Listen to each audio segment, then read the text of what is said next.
আপনার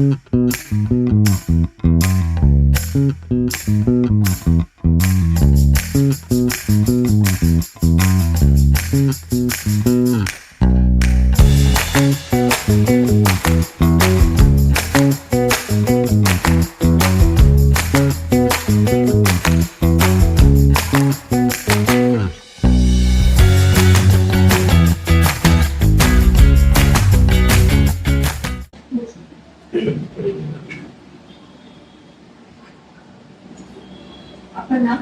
আমার নাম মোহাম্মদ হাবিব। কোথা থেকে আসছেন? আমার বাড়ি জলপাইগুড়ি জেলায়, কিন্তু পড়াশোনার সূত্রে এখন কলকাতায় থাকি, কলকাতা থেকে এসেছি। আচ্ছা, নিজের সম্পর্কে কিছু বলুন। আমি গ্র্যাজুয়েশন কমপ্লিট করেছিলাম উত্তরবঙ্গ বিশ্ববিদ্যালয়ের অধীন ময়নাগুড়ি কলেজ থেকে, এবং ডিগ্রি কমপ্লিট করেছি কলকাতা বিশ্ববিদ্যালয় থেকে। এছাড়া আমি নাটক করি, কবিতা আবৃত্তি করেছিলাম, এখনো ভালো লাগে। আর এখন একটি পত্রিকায় কিছু গবেষণাধর্মী প্রবন্ধ লেখার কাজ করছি। আচ্ছা, আপনি বিএড করেন? সেটা তো উল্লেখ করলেন না। আচ্ছা, কত সালে বিএড করেছেন? 2024 আপনি শিক্ষকতাকে কেন পেশা হিসেবে নিতে চাইছেন? শিক্ষকতাকে আমাকে পড়াতে ভালো লাগে। আমার এই ভালো লাগাটাকে যদি আমি পেশার সঙ্গে আমি যুক্ত করতে পারি, তাহলে হয়তো আমি আরো ভালো পড়াতে পারবো এবং ভালো কিছু করতে পারবো। তাই শিক্ষকতাটাকে আমি পেশা হিসেবে বেছে নিতে চাইছি। আচ্ছা, আপনি বললেন জলপাইগুড়ি থেকে এসেছেন, তাই না? তো ওখানে বেশ কয়েকটি গুরুত্বপূর্ণ অভয়ারণ্যের নাম বলতে পারবেন? হ্যাঁ, গরুমারা অভয়ারণ্য, এটাই কিন্তু ওখানকার মেইন অভয়ারণ্য। ওখানকার প্রধান নদী তিস্তা। ধরুন আপনি স্কুলে চাকরি করছেন, এখন দেখুন অনেকেই টিউশনের জন্য হয়তো অ্যাপ্রোচ করতে পারে আপনাকে। তো আপনি কি সেই টিউশন পড়াবেন, মানে স্কুলের পরে?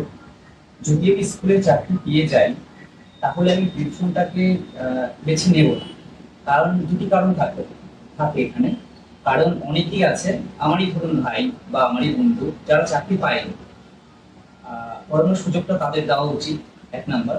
2 নাম্বার, আমি যদি শিক্ষকতার চাকরি পাই, তাহলে সেই শিক্ষকতার জন্য আমার যে দায়িত্বগুলো আছে, সেই দায়িত্ব পূরণ করতে আমি অন্য আরেকটি কাজে, অর্থাৎ টিউশনের জন্য আরেকটি দায়িত্ব আমি নিতে চাইছি না।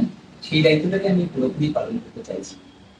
আচ্ছা, ধরুন বিদ্যালয়ে মিড ডে মিলের জন্য আপনাকে দায়িত্ব দেওয়া হয়েছে, তো সেই দায়িত্ব আপনি কিভাবে পালন করবেন?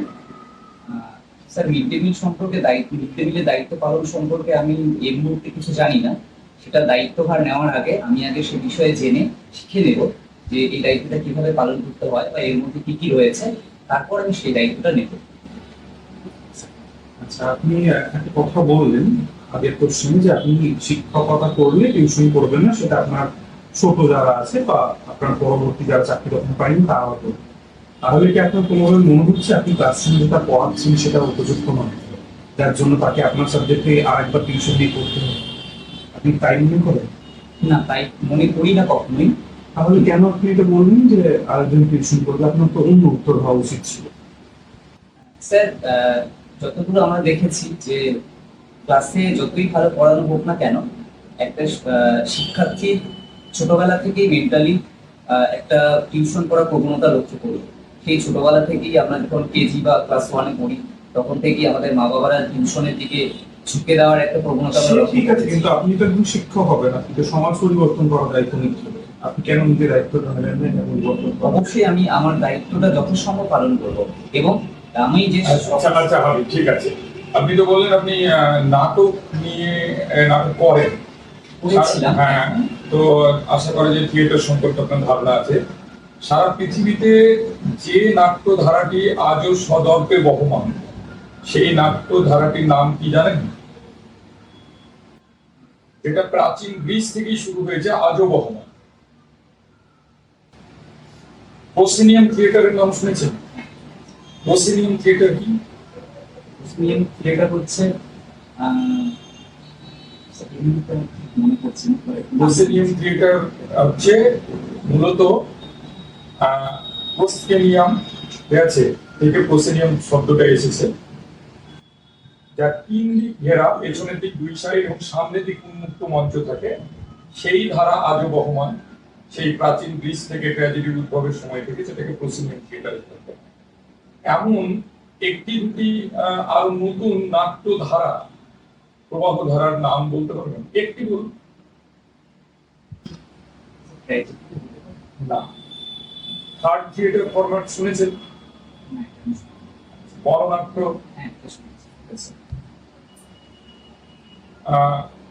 বড়নাট্যের একটা বৈশিষ্ট্য বলুন তো। গণনাট্যে যে চরিত্র হয়, কোনো নায়ক চরিত্র সেভাবে থাকে না, জনগণ সেখানকার প্রোটাগনিস্ট কোনো হিরো থাকে না, সংঘবদ্ধ জনগোষ্ঠী নায়কত্বের দাবি রাখে। ঠিক আছে ম্যাম, প্রশ্ন। আচ্ছা হাবিব, আপনি একটু আগেই স্যার আপনাকে কোয়েশ্চেন করলো যে মিড ডে মিল সম্পর্কে, তো বর্তমানে এই স্কিমটার আর একটা নাম হয়েছে, ওটা কি জানেন?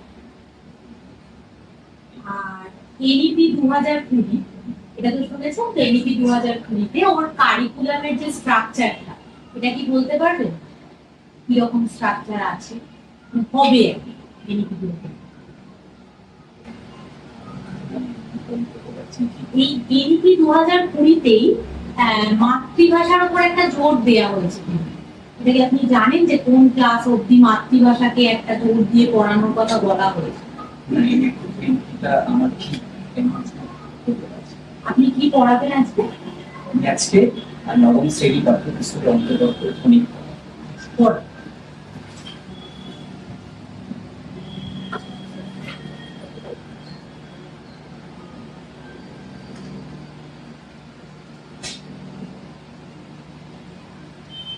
আমি ধরে নিচ্ছি আমার সামনে কিছু ছাত্রছাত্রীও রয়েছে। শুভ সকাল ছাত্রছাত্রীরা। আমরা গতদিন যে ক্লাসগুলো করেছি, আজকে একটু অন্য ক্লাসে যাব। আজকে আমরা ব্যাকরণে। দেখো, এই যে তোমরা আমাদের স্কুলে আসলে, স্কুলে আসার পর ঘন্টা বেজেছে, তাই তো? এবং তোমরা বাসে যখন এসেছো বা সাইকেলে এসেছো, আসার পথে অনেক কিন্তু শব্দ শুনেছো, বা বাতাসের শব্দ শুনেছো, বা সারা দিনে আমাদের কানে অনেক শব্দ আসে।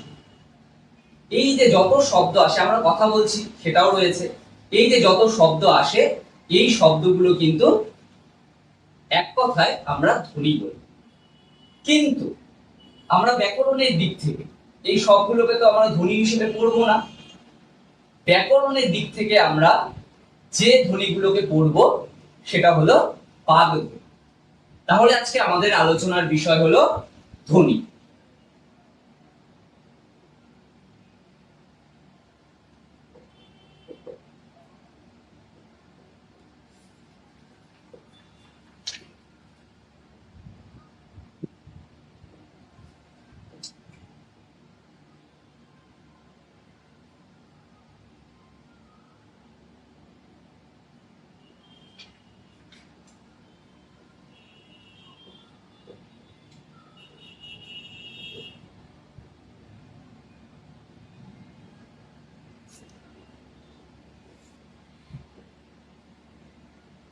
আমরা কি বললাম?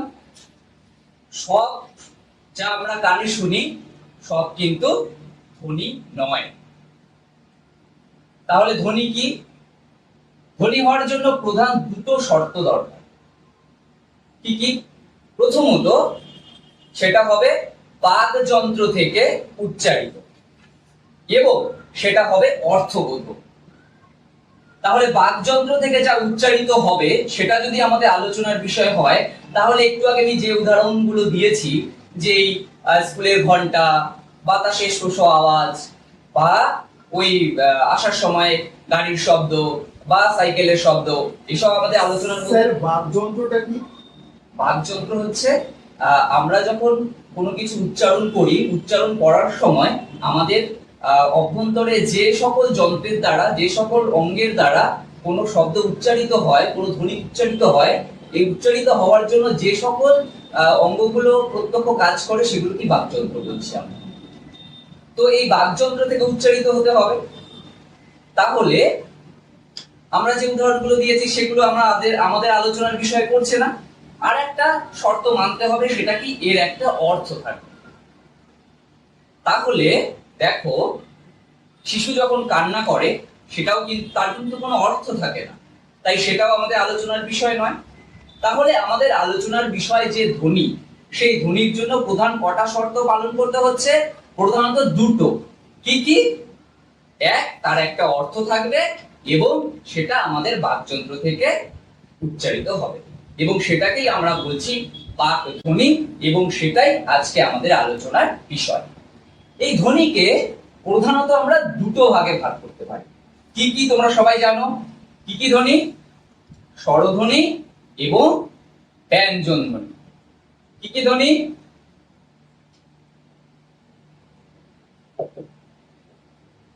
স্বরধ্বনি এবং ব্যঞ্জন ধ্বনি।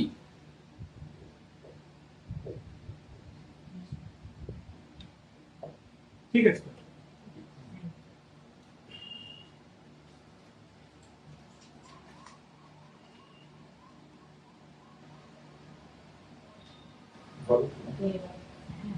যেটা প্রথমে তোমার হয়ে গেছে? হ্যাঁ হয়ে গেছে, এবার হয়ে গেছে। মানে তোমার ক্লাস পয়েন্ট গুলো আগে বলি, যে এটি পড়ানো আমার খুব ভালো লেগেছে। ভয়েস জোরেই ছিল, ক্লিয়ার ছিল। যেটা একটা হয়েছে বা স্টুডেন্টদের সাথে ইন্টারঅ্যাক্ট করেছো, প্রথমে তোমার ওই পূর্ব পাঠটা মানে যেটা ভূমিকার জায়গাটা ভালো ছিল। আর এখানে যেটা ভুল হয়েছে যেটা হচ্ছে তোমার তারিখটা এই দিকে যাবে, হ্যাঁ, আর ওইটা বিষয়, আর কি বিষয়টা তোমাদের মনে হয় বাংলাও বাংলা ভাষাও ভাষাও সাহিত্য, এই বিষয়টা ঠিক করে। আর আজকের পাঠ তুমি ঠিকই আছে, একটু ওই ব্যঞ্জন ধ্বনি কথাটা একটু এগুলো আরেকটু পরিষ্কার করে দিতে। হ্যাঁ হ্যাঁ, বুঝছো তো? নালে স্টুডেন্টরা হ্যাঁ এটা বুঝেছে। এমনি পড়ানো তো আমার ভালোই লেগেছে পাঠটা। আর বর্গীর জয় তো বর্গীর জয়ের ওই হ্যাঁ মানে একটু হাতে দিতে হবে, একটু হ্যাঁ ঠিক আছে? মানে ব্ল্যাকবোর্ডের কাজটা একটুখানি ঠিক করে নেবো, জাস্ট এই দিকে। আর চিহ্নটা, ওই চিহ্ন বলে কি কোনো চিহ্ন আছে? হ্যাঁ বিষয়ের পরে ওরকম ভাবে এটা আমরা বলে অঙ্কের দিয়ে ক্ষেত্রে ভাগ চিহ্ন জানতাম। ও আচ্ছা। না, ওই যে এই রকম ড্যাশ দিয়ে দিতে হয়, পারো। আইদার শুধু ড্যাশ দেবে না শুধু করুন, দুটো চিহ্ন একসঙ্গে কিন্তু হয় না। আর আরেকটা বসার ক্ষেত্রে আমি যেটা নোটিস করেছি, তুমি হাতগুলো ওই হ্যান্ডেলে দিয়েছো, ওটা দেবে না। বসাটা জাস্ট হাতগুলো এই জায়গাটায় রেখে বা থাইয়ে বা হাত, ডান থাইয়ে ডান হাত। কোনো রকম মানে ক্রস হবে হাতটা না। তখন কোনো হাতের মুভমেন্টটাকে একটু রেস্ট্রিকশন দেবে। মানে আমরা তো পড়ানোর সময় সবসময় হাতটাকে করি, হ্যান্ড মুভমেন্টটাকে একটু রেস্ট্রিক্ট কিন্তু করি। এর একটা সাইকোলজি ব্যাপার আছে, ক্রস হওয়া মানে আমি সেই ব্যাপারটাকে সব মানছি না। আমরা এইভাবে থাকি অনেক সময়, এটা মানে হচ্ছে আপনি যখন আমাকে কিছু বলছেন আমি জাস্ট এটা মানে ঔদ্ধত্য দেখাচ্ছি, এটা হচ্ছে বল। আর একটু যখন একজন কোয়েশ্চেন ধরো আমি তোমাকে কোয়েশ্চেন করলাম, তোমাকে সবার দিকে, আমার দিকে তুমি মানে 60% নোটিস করো আমার দিকে। আমি যেহেতু কোয়েশ্চেনটা তোমাকে থ্রো করেছি, কিন্তু 40% তোমাকে গোটা প্যানেলকে দেখতে হবে, কারণ আমরা প্যানেলে 5 জন আছি। স্যার থেকে স্টার্ট করে তুমি সবার দিকে একবার ঠিক হাইটাকে ঘুরিয়ে নিও, যাতে কেউ না মনে করে যে আমাকে ইগনোর করছে। ঠিক আছে? আরেকটা জিনিস নোটিস করবেন, জামা আয়রন করতে হবে। হ্যাঁ, হয়তো কোনো কারণে এটা কুচকে গেছে, হ্যাঁ। এই জিনিসগুলো একটু খেয়াল রাখতে হবে। আর বিয়েটাও মনে বকনে সিরিয়াল করা যায় না, না করা যায় না। চেষ্টা করবেন যেন মানে Normal ওই, কি মানে বলে যে প্লেন যে বেলগুলো হয় না, যেগুলো মানে একদম। কোনো প্লেন না, নেক্সট কিছু হয়ে বসবেন না, একটু স্ট্রেট হয়ে হ্যাঁ। স্ট্রেট, মানে আপনি ফ্যাশনও দেবেন না, স্ট্রেট, আর হাত দুটো থাকবে কি দুটো গায়ের উপর, হ্যাঁ এই একদম। পজিশনে। আর হ্যাঁ এবং আপনার পড়ানোর ধরন, বাচনভঙ্গি আমার বেশ ভালো লেগেছে। বাকযন্ত্র আমি কিন্তু উত্তরটা স্যাটিসফাই হলাম না। মানে আপনি হয়তো বলে দিলেন, কিন্তু কোন কোন অঙ্গগুলো নিয়ে বাকযন্ত্র, কণ্ঠ, জিহ্বা, আলজিহ্বা, দাঁত, দন্ত আর ওষ্ঠ, অধর, এই সব কিছু নিয়েই তো বাকযন্ত্র। ওটা আমি বলতে পারতাম, কিন্তু আমি ভাবলাম ওটা বলতে গেলে আর অনেকটা সময় আমি কিন্তু দেখুন, ক্লাস 9 এর বাচ্চা নাই জানতে পারে, তারা বাকযন্ত্রকে অন্য কোনো যন্ত্রের সঙ্গে তুলনা করতে পারে। ঠিক আছে, সেটা বুঝে দিতে হবে যে বাকযন্ত্র জিনিসটা কি, একদম ক্লিয়ার কাট পিকচার দেবেন ওদেরকে, তাহলে ওরা যাতে সারা জীবন মনে রাখবে। ধ্বনির কি অর্থ থাকে? অর্থবোধক ধ্বনি অ বললে বাকি কোনো মানে বোঝায়? এটা কিন্তু ভুল হয়েছে। দুটো বিষয় মনে রাখার কথা আপনি বলেছেন, তার কিন্তু একটা কিন্তু ভুল। ধ্বনির কিন্তু কোনো অর্থ থাকে না। আমি আসলে কোনো একটা বই ওটাই পেয়েছিলাম যে একটু শব্দ মানতে হবে, এক তার একটা অর্থ থাকবে এবং অর্থবোধক যতক্ষণ পর্যন্ত বর্ণটা শব্দে পরিণত হচ্ছে, তার অর্থটা আসবে করতে আর ওই সেলফ ইন্ট্রোডাকশনে ম্যাম যেটা বলছিলেন বিএড গুলো, ওটা অবশ্যই মানে আপনার যা কোয়ালিটি আছে, আপনার সেলফ ইন্ট্রোডাকশন ছোট হোক কিন্তু তাতে কোয়ালিটি গুলো ও আপনাদের অনেক প্লাস পয়েন্ট আছে হ্যাঁ, যেটা ও আমাদের অনেক- নেই, অনেক- লাউড হ্যাঁ ভয়েস কোয়ালিটি দারুণ, বললাম কিন্তু মার্কার nervous করা একদমই বোর্ডে লেখা nervous ছিল। খুব বাজে। আমি বোর্ডে বলতে যাচ্ছিলাম যে আমি মানে হোয়াইট বোর্ডে লেখা অভ্যাস একদম নেই। তুই তো বোর্ড তো ওখানে তো দেখলাম সেদিন, বোর্ডে লিখতে হবে, বারবার লিখতে হবে। বোর্ডে লেখা অসুবিধা হচ্ছে কেন? বোর্ডে লিখতে অসুবিধা হবে কেন? এখানে ব্যঞ্জন ধ্বনি, এই যে ইম বর্গের জ, এখানে আমি যদি ব্যঞ্জন ধ্বনি লিখি এইটা থাকতে হবে, এইটা নাহলে হবে না, ঠিক আছে? ব্যঞ্জন ধ্বনি, ঠিক আছে? এই যে লেখা, এই লেখাটাকে আরো পরিষ্কার করতে হবে। এইটা কোনো চিহ্ন নয়, এখানে ড্যাশ দিয়ে লিখলেই হবে। বাংলা ভাষা ও সাহিত্য, সাহিত্য, ঠিক আছে? পরিষ্কার করে লিখতে হবে। লেখা, এই বোর্ডে লেখা অভ্যাস যদি আর একটু ভালো হয়ে যায় তাহলে পরে কিন্তু একটা আমার খুব মনে হয়েছে যে নার্ভাস বোর্ডে লেখার ক্ষেত্রে, ঠিক আছে? লেখার ক্ষেত্রে রাইটিং স্কিলে দুর্বলতা মনে হয়েছে, কিন্তু সেটা মেকআপ হয়ে গেছে পড়ানোর জোরে, যেটা বিরাট জিনিস। যেখানে আমি তো দুই দিয়েছি ভয়েসে, প্রথমে আমি 2 বসিয়ে দিয়েছি। মার্কার খুলে রাখলে কি হবে, আমি যখন মার্কার, এটা সবাইকে বলছি কারণ ইন্টারভিউ বোর্ডে কিন্তু ওখানে কিন্তু মার্কার কিন্তু দেবে, কোনো চক ডাস্টার দেবে না, মার্কারই দেবে, কোনো ইন্টারেক্টিভ প্যানেল দেবে না। ফলে আমি যদি মার্কারটাকে প্রথমে আমি কি করলাম, এইভাবে রেখেছিলেন, এইটা হবে না।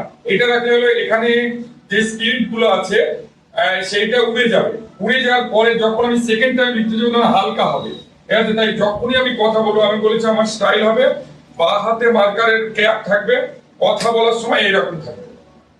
আমি যখন কথা বলবো তখন আমার মার্কার এর ক্যাপ হাতে থাকবে। মার্কার কিন্তু এখনকার স্টাইল, মার্কার যদি আমি খুলে রেখে কথা বলি, দেখবে অনেক ইন্টারভিউ দিচ্ছে যারা, তারা কি হচ্ছে লেখার পড়ে না, প্রথমে লেখাটা শুরু হলো তারিখটা, তারপরে লিখতে হচ্ছে হালকা হয়ে যাচ্ছে। তার কারণ হচ্ছে এর মাথার স্পিডটা যে উড়ে যাবে তখনই আর কালি সাপ্লাই দিতে পারবে না, তাই সবসময় বন্ধ রাখতে হবে, ঠিক আছে? এটা আর মার্কারই দিচ্ছে। মূল যে ইন্টারভিউ হবে এসএসসি প্যানেলে 4 জন থাকবে, মোটামুটি একজন অফিসিয়াল লোক থাকবে, মোটামুটি 5 জন থাকবে, আমাদের প্যানেলও তাই আছে, ঠিক আছে? আর এমনি ওভারঅল খুব ভালো হয়েছে, কনফিডেন্ট ভালো, ঠিক আছে? থিয়েটারের কথা বলেছে, থিয়েটার সম্পর্কে খুব দুর্বল, ওটা বলে দিলে ওখান থেকে কিন্তু মানে পরের কোশ্চেন গুলো করতে পারতেন, সাবজেক্টের লোক যদি ইন্ট্রোডাকশন করতো, ওখান থেকে অনেক প্রশ্ন হবে। আমি থিয়েটার ভালোবাসি, থিয়েটার করতে, তাহলে থিয়েটার ভালোবাসি বললে সমকালীন নাট্যকারদের নাম জিজ্ঞাসা করবে, প্রসেনিয়াম থিয়েটার জানি, নাটক দেখেছি, লাস্ট নাটক কি দেখেছি, নাটকে কি ধরনের কাজ হচ্ছে। সবচেয়ে বড় কথা হচ্ছে প্রসেনিয়াম থিয়েটার সম্পর্কে না জানা মানে বিরাট প্রবলেম। গ্রিক যে ডাইনিসাস দেবতার পুজো করা হতো, সেইখানে 3 দিক ঘেরা যে বেদি, সেই বেদিতেই কি হতো, কোরাস হতো, সেইটাকে কি বলা হতো, স্কেনে। স্কেনেটা সামনের দিকে আর্চের মতো বাড়িয়ে দেওয়া হলো, সেটাকে বলে প্রোস্কেনে, এটা প্রো অংশ বাড়লো বলে। তারপরে প্রোস্কেনিয়াম ইংল্যান্ডে এসে সেইটা থেকে কি হলো, প্রোসেনিয়াম। এই প্রোসেনিয়াম মানে হচ্ছে 3 দিক ঘেরা সামনের দিক খোলা। এখনো দেখবে সারা পৃথিবীতে বেশিরভাগ মঞ্চে হচ্ছে 3 দিক ঘেরা সামনের দিক ওপেন। তাই সারা পৃথিবীতে সবচেয়ে আর কি বলিষ্ঠ ভাবে যে থিয়েটারটা চলছে সেটা হচ্ছে প্রসেনিয়াম থিয়েটার। এছাড়া গণনাট্য এসেছে, থার্ড থিয়েটার ভাবনা এসেছে, আরো অনেক কিছু এসেছে। ভালো হয়েছে, চলো নেক্সট। হ্যাঁ তারিখটাও বাংলায় লিখবে। হ্যাঁ, তারিখ বাংলায় লিখবে, আর ঢোকার সময় গ্রাজুয়েশন না বলে আমার মনে হয় স্নাতক বলতে বেশি সুন্দর। স্নাতক এবং স্নাতকোত্তর, যেহেতু বাংলা ছাত্র, ঠিক আছে। আবির নিয়ে অনেক প্লাস পয়েন্ট আছে। হ্যাঁ, ওটা আগে করবে। আগে করবে, আর মুছবে বা হাত দিয়ে, উপর থেকে কাজটা সবসময় বা হাতে থাকবে, এমনি অনেক পজিটিভ দিক আছে, ভালো ইন্টারভিউ হবে, ঠিক আছে। হ্যাঁ।